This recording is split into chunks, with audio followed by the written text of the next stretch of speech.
Travel isn't just about destinations. It's about the people you meet, the cultures you immerse yourself in, the stories you carry home. I'm Relebogile Mabocha, and on my travel feature, I take you on a journey beyond the guidebook. Each week, I connect with fellow travelers, insiders, and storytellers to bring you the heart of every place. Whether it's a hidden gem right here in South Africa or a dream destination abroad. Join me as we travel through conversations, memories, and inspiration. Listen wherever you get your podcasts. You're with CapeTalk. This is Pippa Hudson on lunch. Now, as you know, we are really keen this year to include more travel content on the show which is generated by our listeners. In other words, you telling us where you have been and how you got there and what you experienced there and whether you'd go again. And it doesn't matter where you've been. If you've experienced something incredible, whether it was a beach in Bora Bora or a cabin in the middle of nowhere in the Cederberg or the Overberg, we want to hear about it. And if you would like to be part of the travel segment and share some of your travel adventures with us, you are welcome to drop me a mail anytime to pippah@capetalk.co.za and tell us where you went and what you saw and what you would like to highlight. For example, next month, we are going to be talking to a listener who followed his father's wartime footsteps for a very unique perspective of Italy. He'll be our guest in early May. For today, though, we are taking you down south to a part of the world far, far south that is one of the most remote and rugged parts of this planet, a place that not that many people get to experience. And from there, we are also heading across the notorious Drake Passage through some of the most wild and hectic seas that can be traversed. So I hope you've got your seasickness tablets on hand for a very rough and rugged and remote travel experience today. But rough and rugged and wild is what my guest does best. It's a pleasure to welcome back to the studio Karoline Hanks, who we've chatted to many times before on this show about her environmental activism, particularly around her sport of long-distance running. She is the woman who has crusaded to get rid of the ghastly little plastic packets of rehydration stuff in our major race events, with some degree of success, I should add. She cares deeply about our footprint on this planet, and she also cares very deeply and passionately about her sport. And Karoline, thank you so much for coming in to talk to us about the most incredible place that the sport has taken to you recently. Welcome back. Thank you so much, Pippa. It's lovely to be here again. It was predictably a race that took you to the very, very southernmost part of Argentina just last month. Was this sort of a bucket list event you'd always wanted to do, or was it a very sort of spur of the moment decision? The second race we did down there was very much spur of the moment. Yeah. We just happened to find ourselves there, and I'll get to that shortly. But yeah, we ended up in Tierra del Fuego, Land of Fire, which is the capital of Ushuaia. And ended up running 89 kilometers in parts of Patagonia, which I never thought I would do. Patagonia, I mean, I think most people maybe know that Patagonian toothfish they've heard of before. It's right down at the southernmost tip, the Tierra del Fuego, we all learned about in geography, at the very, very bottom end of South America. What was the scenery like that you were running through? It was absolutely mind-blowing. I mean, I was actually running with my partner the whole way, and we tend to go fairly speedily, but I kept having to tell him to stop and just take it all in, because we'd turn around and see the most extraordinary craggy, snowy peaks. We were scaling sort of icy, rocky, snowy, fresh snowfalls, scree slopes. It was mind-blowing, and beautiful blue glacial lakes. So yeah, we were incredibly lucky to do this race. It was part of the UTMB series. Mm-hmm. Again, something I never thought I'd do in my lifetime, is be part of that whole wild culture. So yeah, very, very blessed, and memories that'll stay with me forever.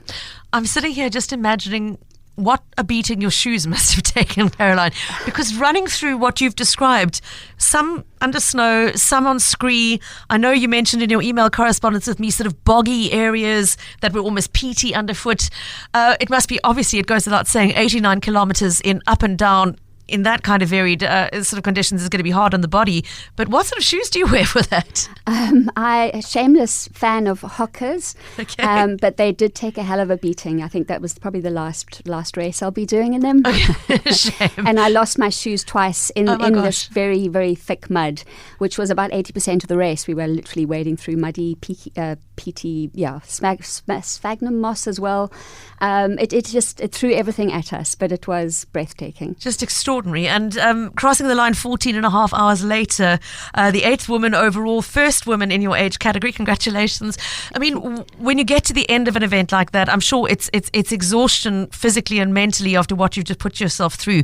But it sounds to me, Karoline, like this one was as much about stopping to sort of smell not the roses along the way, but to stop and drink in the experience of being in this part of the world that very few people go to. Absolutely. Yeah, I'm not sure we'll get back there. I'd love to. I'd love to spend months there just exploring.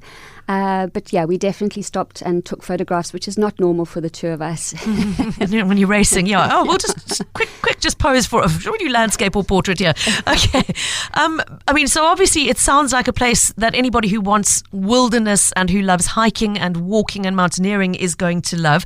How difficult was it to get to? How did you actually get to this part of Argentina? A lot of flying. So obviously that was a bit of a contradiction for me, a bit of a conflict given my sort of environmentalism. But yeah, my partner had booked this particular race for years ago, the original one that we did. And it's difficult. We flew from Cape Town to Buenos Aires. We had a night there. Then we had another little side trip to avoid spending too much time in the city. And then we flew south to Ushuaia. And then, Okay. Now, we've been talking here about the second race you were doing in Patagonia, but the reason you were in that part of the world was for the first race you did shortly beforehand. And I'm going to say up front, Karoline, I understand why you feel conflicted talking about this, because it's the conflict I've experienced myself. We're going to talk about visiting Antarctica. And I was there at the end of 2022. And absolutely one of the biggest privileges of my life to be there, to be deep into the ice continent itself and experience a place that is so, so special. And every time I think about it, and anybody asks me about going there, I feel a degree of hesitance talking about it, because I'm mindful of the fact that the more people who do go there, the less it's going to stay the way it is right now. And I know this was a big concern for you as well. But you went there to go and run a marathon on Antarctica. Yes, so it was a trip organized by Marathon Tours, which is a company that does these trips all over the world. And again, my partner was very keen to take me along. And yeah, I mean, what an absolute privilege. But there was this conflict. And yet I put that aside, and I met some fabulous people. And I got terribly seasick. Okay, the Drake Passage, just for a second, for those who don't know, it's one of the most notorious pieces of ocean in the world. I recently saw some footage on Twitter that made me feel seasick just watching the video scroll. Karoline, I mean, can you try and put into words just how big those seas get? Well, the trip there, so we left to Ushuaia, we went through the Beagle Channel, and then you hit the Drake Passage. I think they call it the Drake Shakes, for good reason. It's about 1,000 kilometers, and it takes 48 hours to actually reach your first ice. So the way there was okay. I certainly felt a little bit nauseous. It's the way back that was next level crazy. But yeah, talking about the marathon, we did the 50 kilometer. Most people did the 42. But it's an interesting concept. You're running in Antarctica, but you're not running in the most beautiful environment. You're basically running between two research bases. Yeah. So we were on sort of muddy jeep track. There was the odd penguin, which was fabulous. Okay. But yeah, we had to do laps. So we did 7 laps of a sort of 7K route. But still remarkable. I kept pinching myself, do you actually realize where you are?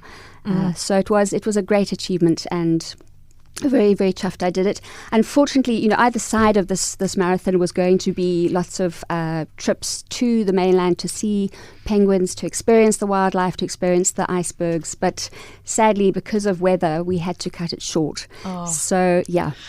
Oh, that must have been so disappointing. But again, I can relate, because the weather is so unpredictable, and you are so at the mercy of the weather. And as we learned, waiting several days longer than we thought we'd be there because it was not safe for a plane to take off. Simple as that.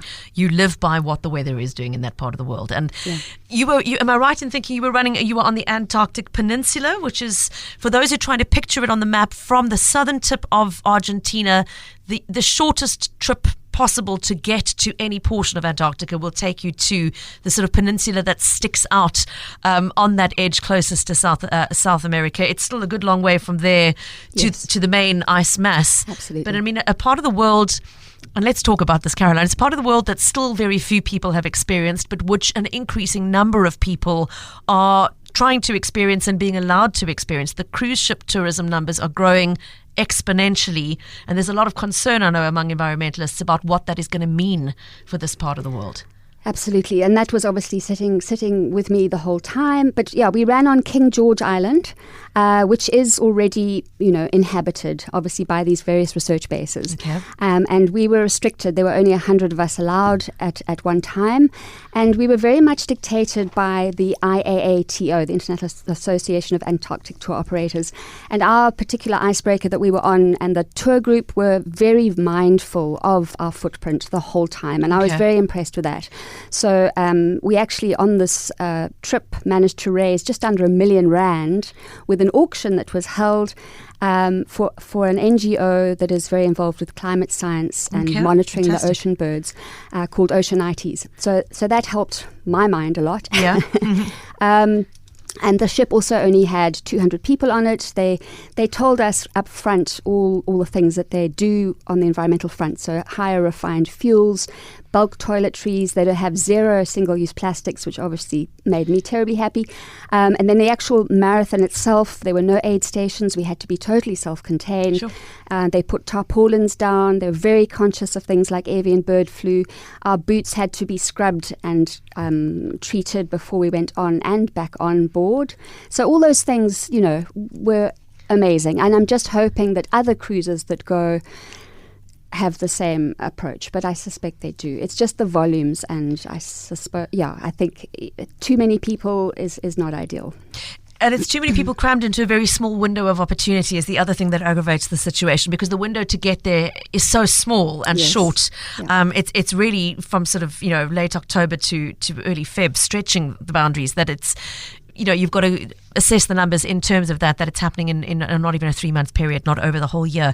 I know there has been exponential growth every year in the numbers that have been allowed to get close, but of course not everybody who is going is even setting foot on the mainland. That is one thing to be mindful of. Some tours approach and get you close to Antarctica but won't let you actually set foot there. I mean, the reason we wanted to talk about this, Karoline, is not to sort of purge your own guilt about the oddities of traveling here. It's really to say, if you are thinking about doing this kind of expedition, whether it's to run a marathon or to go on a cruise ship or on a bird watching trip, etc., really please be very careful about who you choose to do it with, the kinds of questions you ask about how they manage their responsibility towards the environment they're taking you into. Definitely, I think. Okay. Yep. So please just be mindful of that and ask those questions. So before we are out of time, I know that this trip also included a little bit of time in the rainforest in Brazil and a visit to the Iguazu Falls, one of the most spectacular sites right on close to the border with Paraguay. But you mentioned to me in our prep for this interview, Karoline, that there was an example of mass tourism and its potential negative impact. Won't you just explain? Yes, so we actually went to a place called Yacutinga Lodge, which is 2 hours north of the falls, because we always wanted to see the falls, but we went to this lovely ecotourism lodge, which was absolutely brilliant, and we can talk about that if we have time. But the falls, which we did right at the end of that, Filippo and I ran through it at speed, but there was literally bumper to tail human sort of traffic along the boardwalk, which they've built along the top of the falls. And I just found it immensely disappointing. I mean, there was, in terms of single-use plastic, it was absolutely horrifying. Everybody had plastic Macs on, everyone had little plastic shoes on. It's just... And apparently there are about more than 2 million visitors a year to these falls. They've built 7 kilometers of train track. So it's incredibly accessible. And I think we just have to weigh that up with any tourism site. I mean, it's a UNESCO World Heritage Site, but for me it wasn't a pleasing experience because it was so intensely packed. Yeah. I mean, so many destinations are grappling with this. We're seeing it in Venice. We're seeing it with the Trevi Fountain in Rome, where we're actually seeing destinations say we have to curb the number of visitors who are coming. And that's a very difficult thing to manage when for the last however many decades you've been focused on growing and inviting people to come. How you then say, actually, we've got to manage this more carefully is one of the big challenges of the future of tourism. Karoline, thank you for raising awareness of that challenge and just being mindful of how we travel, that it's wonderful to be able to talk about experiencing parts of the world which are wild and untamed and unique. We need to think about how our going there potentially makes them less so and factor that into our planning, I guess, is the bottom line. Thank you, Pippa. Karoline Hanks, thank you, and congratulations on the results in the marathon at the very bottom tip of the world, it feels like. Lovely to have you with us today. Thanks, Pippa.